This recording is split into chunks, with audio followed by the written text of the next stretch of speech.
삶은 물 안에 개구리라는 사실을 모르고 은행에 안전하다고 부자가 되고 있다고 생각하고 돈을 맡겨놓죠. 아무리 열심히 돈을 모아도 돈이 모이지 않습니다. 그러니까 가난한 사람과 부자의 차이가 점점 가면 갈수록 더 많이 낼 수밖에 없죠. 시스템을 알면, 돈의 규칙을 알면이죠. 이득을 보는 거고. 멘탈이 전부 다 채널 차리형 모셨습니다. 안녕하세요. 네, 안녕하세요. 천영입니다.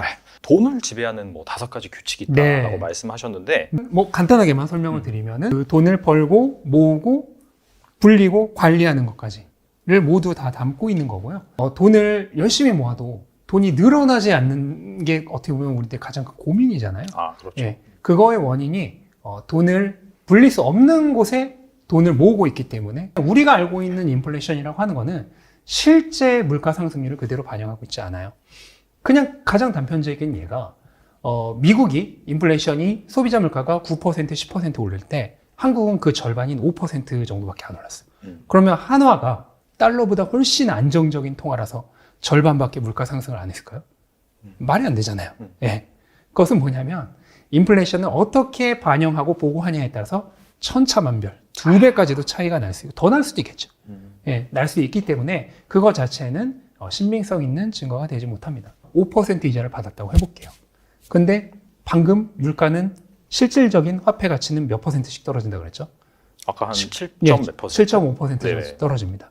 그러면 내가 이자로 5%를 받았어요.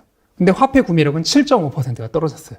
그럼 나는 돈을 번 건가요? 잃은 건가요? 잃은 거죠. 잃은 거죠. 앉아서 2.5% 잃은 겁니다. 그러니까 10,000원을 맡기고 1,500원을 받아서 1년 전에 찜해뒀던 걸 사러 갔더니 1,800원이 돼 있는 거야. 네. 그럼 나는 돈을 잃은 거죠. 시간이 가면 갈수록 점점 가난해지겠죠. 갑자기 집값이 나는 2억을 모았는데 집값이 5억이 올라 있는. 우리가 2020년에 겪었던 맞아요. 그 벼락거지라고 했던. 근데 부자들은 그 규칙을 정확히 알고 있습니다.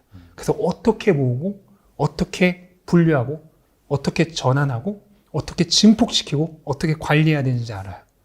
그러니까 당연히 돈이 빠르게 모이겠죠. 책에서 이런 워딩을 쓰셨더라고요. 네. 냉치삼 같은 자산으로 전환을 해야 된다. 냉면, 치킨, 삼겹살입니다.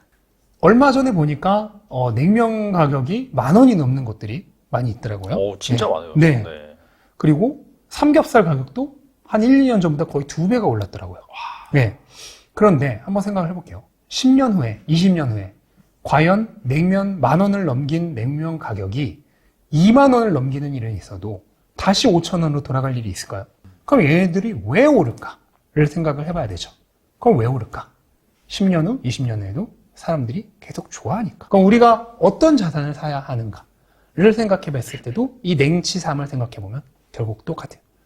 다만 이제 기업 같은 경우에는 워낙 변동이 크기 때문에 계속해서 모니터링을 해야죠. 여전히 냉치삼 같은 자산이니까. 복리 수익률을 내기 위해서 네. 투자자가 알아야 될 부분이 있다면 무엇이 있을까요? 제가 만든 복리의 슈퍼 응용 공식이라는 게 있어요. 이게 뭐냐면은